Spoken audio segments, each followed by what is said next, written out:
Lizzie Borden took an axe, gave her mother 40 whacks, and when she saw what she had done, she gave her father 41.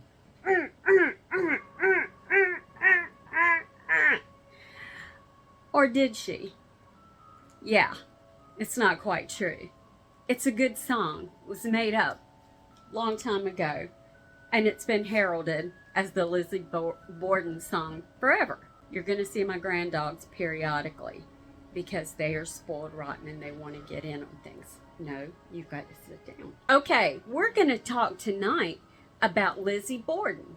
Now, Lizzie Borden is one of the most famous murders and trials there ever was.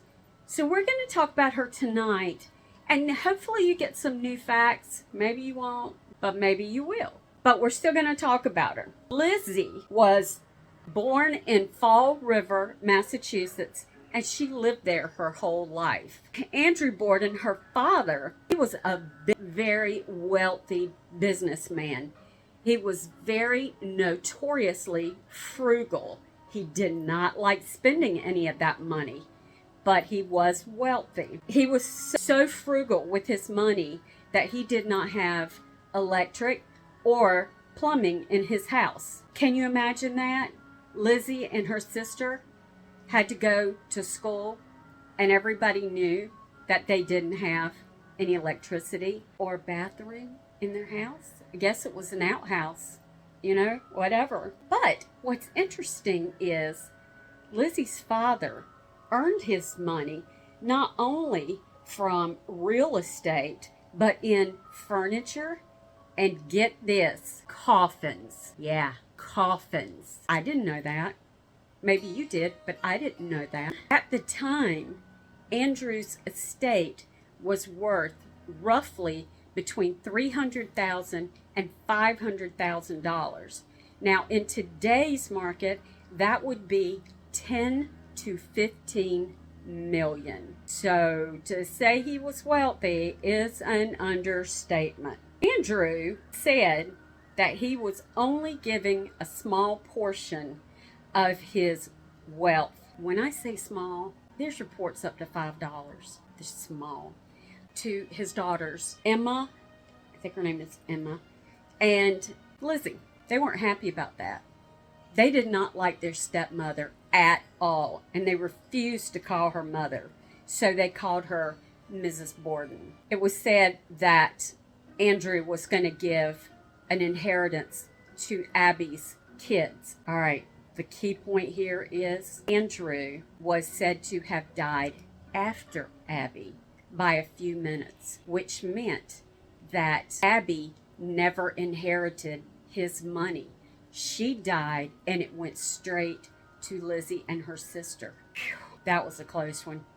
Just minutes apart, but they said Abby died first. I kind of wonder about that. Did Abby die first, or just did the townspeople say that? I don't know. The tension between the girls and their stepmother. I'm not going to say it because they didn't. Mrs. Borden. The tension was so bad that they did not get along with her at all. And they were very mad over that money going to their stepmom's relatives. So, I think about that. I go back to my kids. It wasn't a fun divorce by any means. But my kids didn't want to call their stepmother. They would never say mother to her. They would call her by her first name, and that was it. And they never referred to her as their stepmother. And there's so many funny stories that they told me that they did and interactions they had with her. That is hilarious. But that's for another time, another story. But I digress. Let's get back to Lizzie. Okay, so Lizzie, interesting enough, was active in Sunday school and a temperance. Did I say that right? Lizzie was active in Sunday school and a Christian women's temperance union. So on August 4th, Andrew and his wife, Abby, were killed brutally in their home. Now, Abby was struck 19 times with the hatchet. They believe it was a hatchet. Upstairs in a bedroom. And then Andrew was killed with 11 blows as he napped on the sofa. Now, we've heard that song, 40 and 41. That's just not true. It sounds real good in a song.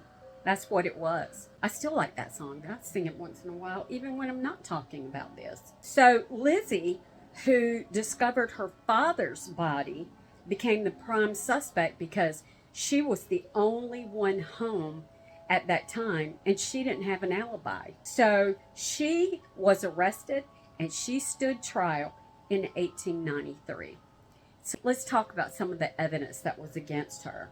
So Emma, her sister, wasn't home. She was away visiting friends, which made Lizzie the only one present in the home during the murders. The maid testified that she heard a laugh after Abby was likely killed. She said, and her name was Bridget Maggie Sullivan. She said and testified that she heard Lizzie laughing upstairs when Abby was murdered, though Lizzie denied ever being upstairs. Lizzie burned a dress after the murders. She claimed it was stained with paint, but the prosecutors think that she destroyed evidence.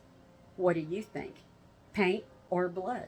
And why did she burn that dress? I think, better yet, why didn't the prosecutors and the police, why didn't they find that dress in the first place? It's not the first time we've heard of shoddy investigations. Then there was a locked door between the bedrooms.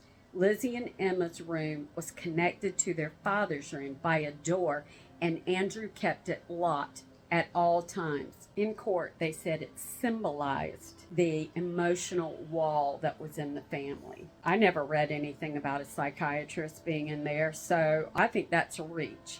If there was no psychiatrist that testified and, more important, had interviewed and assessed Lizzie, how could they even symbolization? Forget that. Joining rooms were big time during that time. Okay, the murder weapon might not have been only one. Several hatchets were found, including one with a broken handle that prosecutors believed was the killer's tool. But there was no blood on it. They never used any blood evidence on it. So, circumstantial. It was really the O.J. Simpson trial of its time. It drew massive media, and spectators lined up daily to attend. How does that sound? We've talked a lot about big cases. You know, the one we didn't follow, which I wish we had, the Murdaugh murder in South Carolina. They said people were wrapped around the block to get in there. And then it was the same thing with Diddy's trial, Karen Reed. A lot of those trials, spectators really want to be in there. And that's the same in this day and time. So in court, while everything was going on, the prosecutors brought in the actual skulls of Abby and Andrew. And when they did, Lizzie fainted. I could see that. I wouldn't want to see my parents' skull, even if I whacked them. It went to a pharmacist testified that on August 3rd, 1892, which was the day before the murders, a woman tried to buy, and I don't know if I'm saying this right, prussic acid hydrogen cyanide was what it was, without a prescription, and he identified her as Miss Borden. But at the trial, that evidence was excluded. Despite all the gruesome evidence, the all-male jury went to the jury room, and in 90 minutes of deliberation, they came back and they found her not guilty. And it said that it was an all-male jury, and they just couldn't believe that a woman could do that. You know, it was gruesome evidence. It really was. But it was really influenced by the Victorian times, which they thought a well-bred woman wouldn't have done that. I don't know. Do you think she did it? Do you think it should have been a hung jury? Do you think they should have convicted her? Was there enough evidence? Suspect. I think maybe a shoddy investigation and no real evidence. And I don't see how she could have killed both of them and made sure that Abby died first. I think that's a reach. Either way, despite the verdict, though, public suspicion never faded. It stayed with her forever. Her name it remains synonymous with one of America's most infamous unsolved murders. So yes, she was found not guilty, but still, today, it's unsolved. There have been many films and documentaries on this case. The one I loved best, though, was one with Elizabeth Montgomery. You know her best in Bewitched. She did a lot of other films, but she remained known as Bewitched. But she played Lizzie Borden, and I thought she did so amazing in that television film. Wasn't a big thing, it was a television film. So what I found is there is a historical society in Falls River named aptly Falls River Historical Society. And it holds what is described as the largest inventory research of its type regarding the Lizzie Borden case. You can go there. You can go to their, well, you can go there too. You can go to their website and you would not believe the information they have, including crime scene photos, textiles, the alleged murder weapon, and even Lizzie's 14-karat gold pocket watch. There's some stuff on that pocket watch I've heard, but I don't remember what it was. But they've got all this stuff. Isn't that interesting? You go to their website and they have all of these resources, all of these different places you can go look to research this case to the fullest. I highly suggest you do that if you're interested. The Fall River Historical Society out of Massachusetts. So let's talk about Lizzie and Emma's relationship. It unraveled slowly. They were so tight in the beginning, and Emma was the biggest supporter of Lizzie all through the trial and a long time after.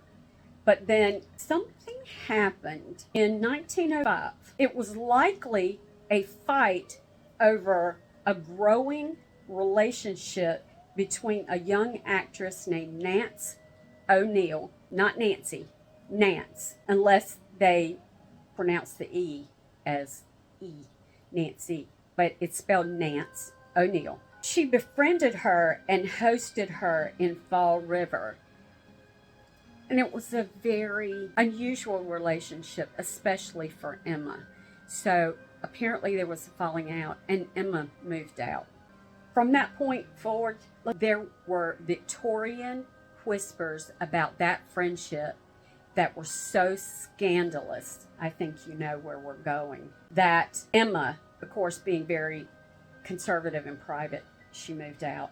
And she left the home that Lizzie bought after the murders, and she called it Maplecroft. And that's where Lizzie and Emma, and then this lady, Nance O'Neill, lived.